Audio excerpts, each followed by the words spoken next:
Graça e paz, que é o presbítero Alex, com mais uma mensagem para nossas vidas. A terceira tempestade, que podemos tirar lições para a nossa vida. Se encontra no Evangelho de Marcos, capítulo 4, versículo 35 e diante. Está escrito assim: Naquele dia, sendo já tarde, disse-lhe Jesus: Passemos para outra margem. E eles, despedindo a multidão, o levaram assim como estava, no barco, e outros barcos o seguiam. Ora, levantou-se grande temporal de vento, e as ondas se arremessaram contra o barco, de modo que o mesmo já estava a encher-se de água. E Jesus estava na popa, dormindo sobre o travesseiro.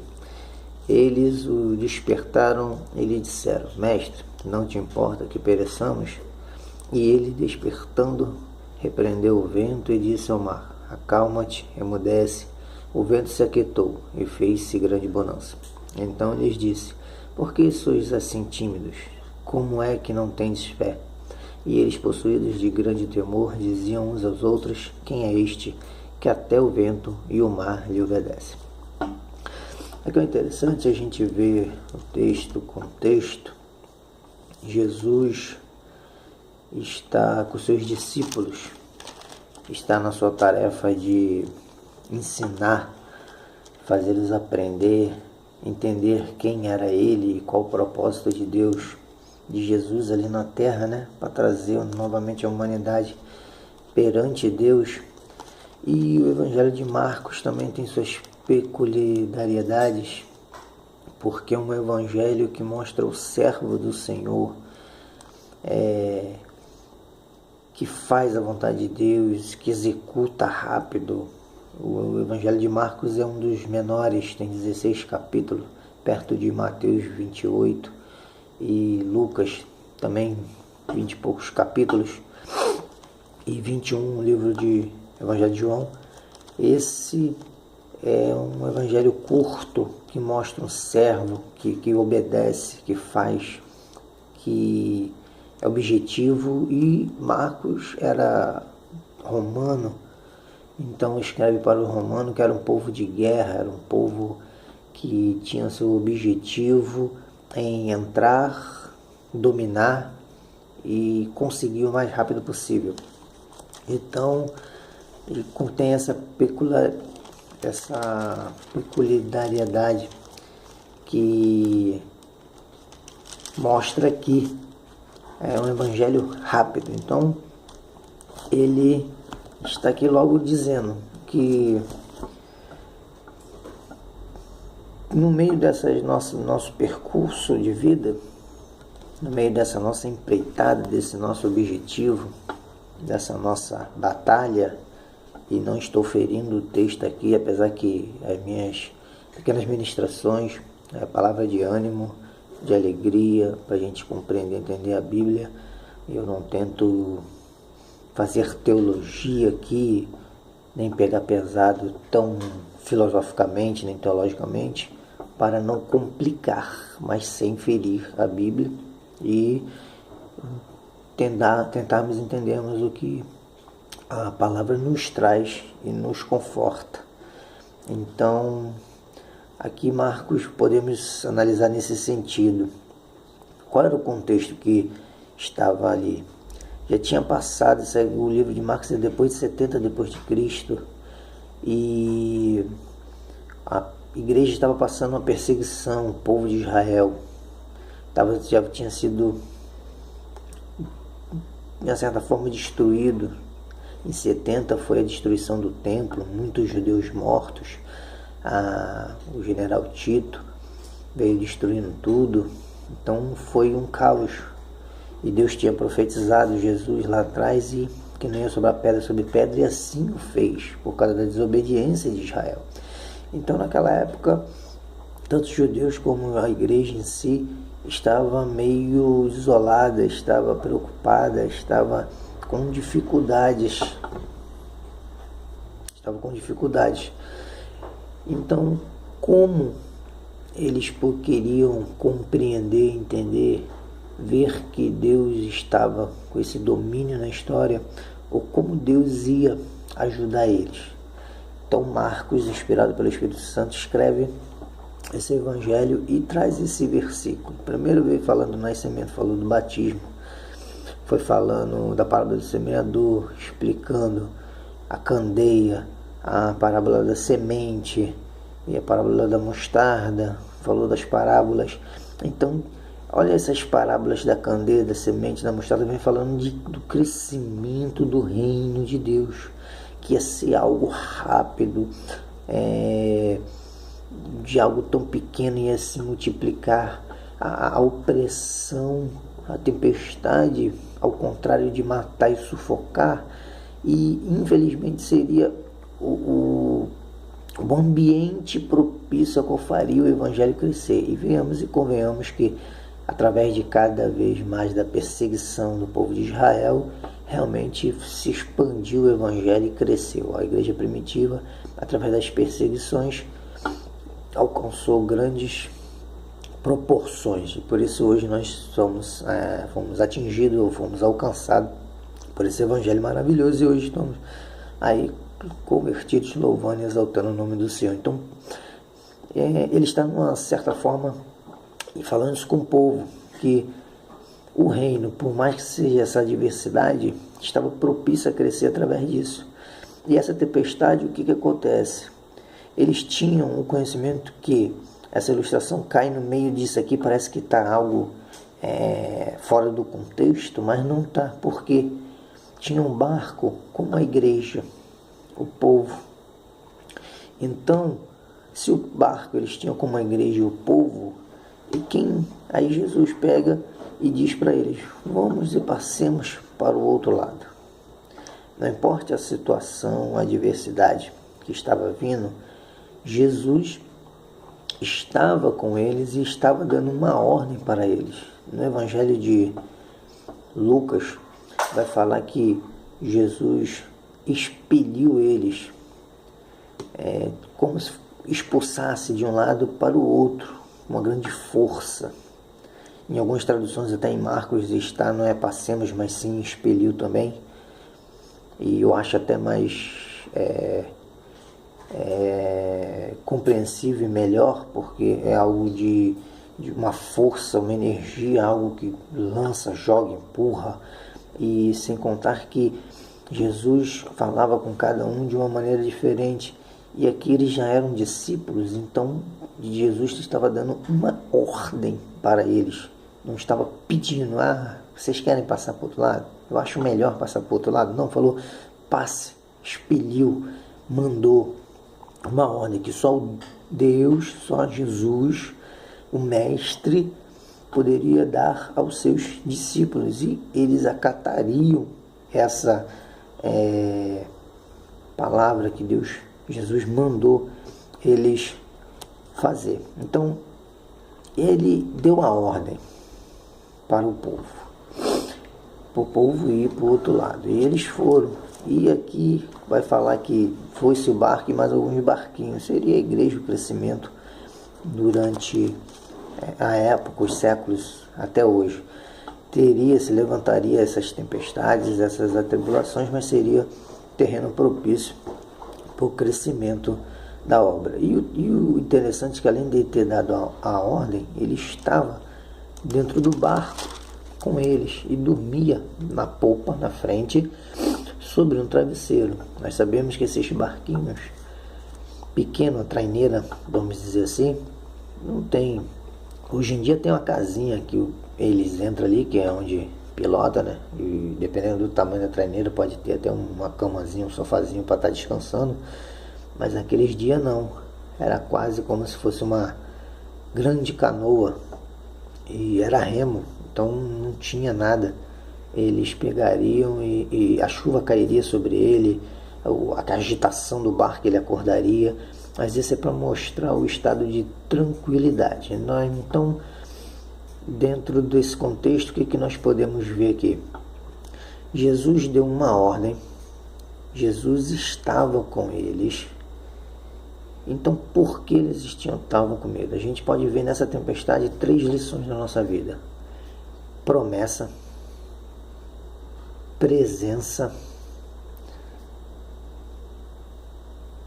e que Deus tem, que Deus faz, que Deus opera, que Deus miraculosamente derrama, que Deus auxilia na minha e na tua vida.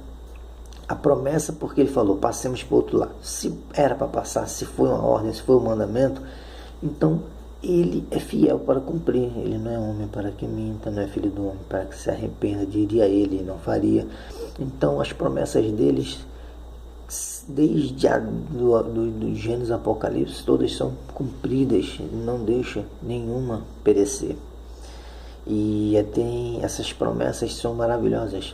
No livro de Lucas, capítulo 2, versículo 25 em diante, vai falar de um homem chamado Simeão, justo, temente a Deus. Ele esperava a consolação de Israel. Ele não era egoísta, ele esperava consolação para todo o povo, para ele, para todo mundo, para Israel. Então o Espírito Santo estava sob ele e prometeu, falou com ele que ele não morreria antes de ver a consolação.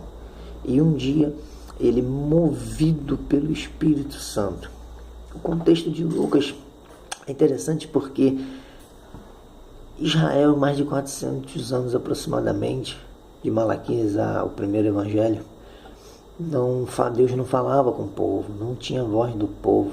Então tinha zelotes, fariseus, herodianos, escribas, tinha toda uma religiosidade, pessoas fingindo, pessoas enganando, vozes estranhas. E o povo não se saciava porque não era a verdadeira voz de Deus que estava naquele local.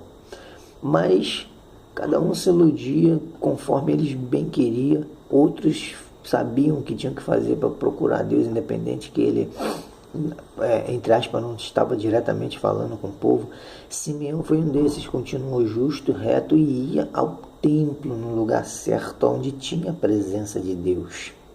Não ia atrás de pessoas religiosas com longos filactérios, vestidos, que tinham uma boa retórica, que falava bem no meio da praça. Não, ia no templo e oferecia ações de graças e os seus sacrifícios a Deus.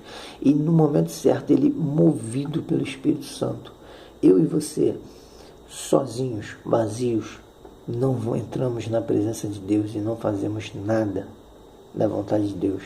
Mas quando nós estamos se esforçando na presença, no chamado dele, querendo ver ele, o Espírito Santo nos enche e nos leva até quem? Até Jesus.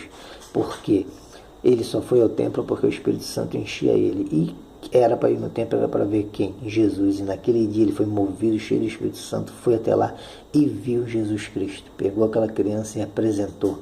Os céus se abriu e ele viu uma visão inigualável. E aí ele disse, agora eu posso morrer em paz. Então a promessa sobre a vida dele foi fiel. Ele viu o Consolador que ia trazer não só para Israel, mas para toda a humanidade. Então a promessa é firme nessa tempestade que nós vemos. Ele prometeu, ele vai nos fazer passar por todas essas tempestades. A tempestade é para nos confirmar a promessa na nossa vida e o milagre de Deus acontecer. Segundo, presença. Ele dormia onde? Na frente, na polpa do barco. Um barco agitado, chovendo, trovões, raios, relâmpagos, toda aquela confusão toda. Mas Jesus, qual é o contraste? Ele estava dormindo. Alguns chegam até a dizer que ele não dormia, fingia que estava dormindo, mas eu creio que ele dormia, porque como homem necessitava de descanso. Ele andava caminhando, jejuava constantemente, pregava, ensinava. Então eu creio que ele estava num estado tão cansado ali como ser humano, que realmente ele estava apagado, dormindo literalmente. Mas isso quer nos trazer o quê? Um estado de tranquilidade. Jesus poderia, ou até sabia que vinha essa tempestade? Sim, porque o Espírito Santo pode ter falado e impulsionado ele do mesmo jeito que impulsionou. O texto não diz, mas igual impulsionou ele para o deserto e ele passou aquela tentação e o nome de Deus foi glorificado. O texto não diz, mas ele que chegou e falou, passemos, foi a garantia e foi. Então ele poderia saber, Aqueles pescadores que estavam ali, homens experientes, sabiam que a qualquer hora tinha tempestade no meio do mar. A qualquer hora do dia, da noite, por causa dali o lago de Genezaré, o mar da Galileia, era uma grande bacia cercada de morros. Era estreito, 16 quilômetros por 20 e poucos quilômetros. Não era grande, não era um mar, era uma lagoa grande. E de um lado os morros de Golã e outros dali da região. Então, aquela lugar ali, deserto quente, e as montanhas tinha a neve, lugar frio, essas correntes de ar quente e fria quando se batia, que começava a virar uma tempestade. Então descia aqueles ventos fortes e aquela tempestade, e ali era aquele pequeno lago, ficava agitado. Então, mesmo eles sendo pescadores experientes, sabendo disso, eles tiveram medo, porque foi uma tempestade realmente quase sobrenatural. E já tinham enfrentado várias tempestades e sabia que poderia acontecer, mas iam porque tinham confiança na força do seu braço. Então eles foram, mas aquela foi sobrenatural, incrível. Eles não esperavam, e não daquela proporção, que pegou eles desprevenidos. Mas Jesus estava no barco. O mistério era esse, era a presença de Deus com eles. Eles não tinham que ficar com medo.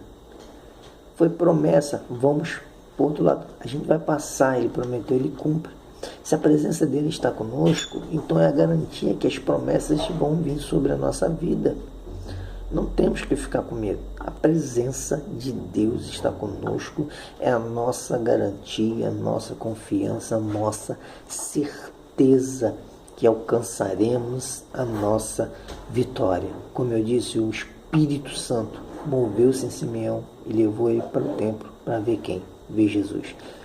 Só o Espírito Santo que nos leva a Jesus. Jesus andou conosco na terra, conosco, com o povo de Israel, há mais de 2000 e poucos anos atrás. Vemos, ouvimos, cremos. Mas ele fez a sua obra. Aí ele foi e falou: não se turbe o vosso coração, credes em mim, credes também em Pai. Eu vou, mas não deixarei órfãos. Vos mandarei um Consolador, Paracleto, da mesma essência, o Espírito Santo, a qual agora não está só presente na nossa vida externamente. Jesus andou com o povo, mas ele não podia habitar a minha vida, habitar a sua vida, no sentido de estar com a sua onipresença dentro de cada um naquele momento, porque ele estava em matéria. Mas quando ele sobe e deixa agora o Espírito Santo, que é o ministério dele, então agora ele é onipresente, onisciente. Ele está em todos os lugares, em todos os momentos, e em todo mundo. O Espírito Santo está em mim, está em você que está ouvindo essa palavra. Então, somente o Espírito Santo na nossa vida nos garante essa presença. Aleluia. A presença dele na minha vida, na sua vida. Então, por isso nós conseguimos, aleluia, passar por todas essas dificuldades.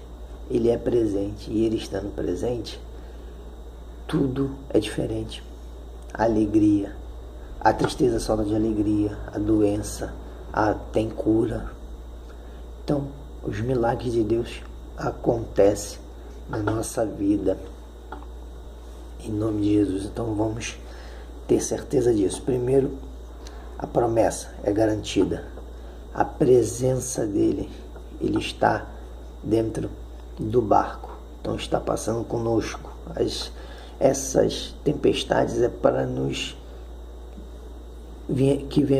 a tempestade é para que nós venhamos compreender que ele prometeu e vai cumprir, que ele está presente conosco e é real. O milagre, ele vai operar, ele é real. Tanto é que em Mateus 28, do versículo 17 em diante, ele vai dizer: toda autoridade me é dada no céu e na terra. Ide, fazei discípulo em meu nome, vai ensinando, e glória a Deus. Eis que eu estarei com vocês todos os dias até a consumação do século. Então, esse capítulo e esse versículo são lindos. É lindo porque ele, quando estava aqui como ser humano, ele tinha uma pequena limitação, porque ele se esvaziou da sua glória e estava conosco. Mas ele era Deus, porque foi gerado pelo Espírito Santo e era santo. Mas ele não sabia nem o dia que ele ia voltar. Mas em Apocalipse ele vai falar que agora ele está lá e sabe, está com o Pai e sabe quando ele vai voltar. Mas aqui o princípio é isso: quando toda autoridade é me dada no céu e na terra. Ele cumpriu, ele fez conforme o que tinha que fazer. Então toda a autoridade estava sobre a vida dele, e todo o poder, todo o principado, toda a potestade estava sob o seu domínio e autoridade novamente, pelo grande cumprimento que ele fez e cumpriu na nossa vida. Então ele pegou e falou com os discípulos: agora essa autoridade sobre a minha vida, tudo está reintegrado novamente. Eu agora eu vos dou. Então ele passa para a gente e falou: eu estarei com vocês todos os dias da sua vida e até a consumação dos séculos. Promessa, presença, todo dia da nossa vida. Não estamos sozinhos, só crer nisso, aleluia. E outra, até a consumação do século, o livro de Apocalipse ele vai vir arrebatar a tua igreja, estaremos com ele na borda do Cordeiro. Vai estar grande tribulação aqui na terra, a ira de Deus vai cair sobre o povo, e nós depois desceremos com ele, e aleluia, eternamente com ele estaremos. Já está consumado, garantido. Então vamos ter essa nossa fé, vamos nos reanimar e ter certeza da nossa vitória. Essa tempestade é para conhecermos quem é Deus na nossa vida. Ele nos prometeu, fez e fará. Está presente, é a garantia que tudo acontecerá. Então é para conhecer e entender quem é Ele, Jesus Cristo de Nazaré, autor e consumador da nossa fé, para vermos e compreendermos o seu poder na nossa vida. Os discípulos andavam com ele, mas ainda não conhecia eles. Na hora da tempestade, eles não deixou a experiência deles de lado, correu gritando, chamando: mestre, não te importa que pereçamos? E Jesus fala, e ele despertando repreende o vento, o mar, acalma-te, emudece, o vento aquietou e fez grande bonança. E Jesus mesmo fala: então me diz, por que sois tímidos? Como é que tem pouca fé? E eles, possuídos de grande temor, disseram uns para os outros: quem é este que até o mar e o vento obedecem? Ainda não tinham conhecido Jesus. A tempestade é para que eles conhecessem que a promessa foi Ele que deu, Ele vai cumprir ela até o final, porque Ele está presente todos os dias e até a consumação dos séculos. Então Ele é fiel para cumprir, e que a gente ainda conhecia Ele, está conhecendo Ele só de ouvir, como diz Jó. Mas a Jó no final vai dizer, 42, versículo 10, que agora conhecia Deus de ver. Então, essa é a nova experiência que você vai passar com Deus. Você ainda não tinha total intimidade com Ele, mas agora vai ter. Então Deus vai transformar a tua casa, tua vida, tua família. Tenha certeza, a tempestade é para que a tua família, aleluia, venha conhecer quem é Deus. E se Ele falou que vai salvar, ninguém se perderá. Não saia do barco. Tenha certeza da tua vitória, graça e paz.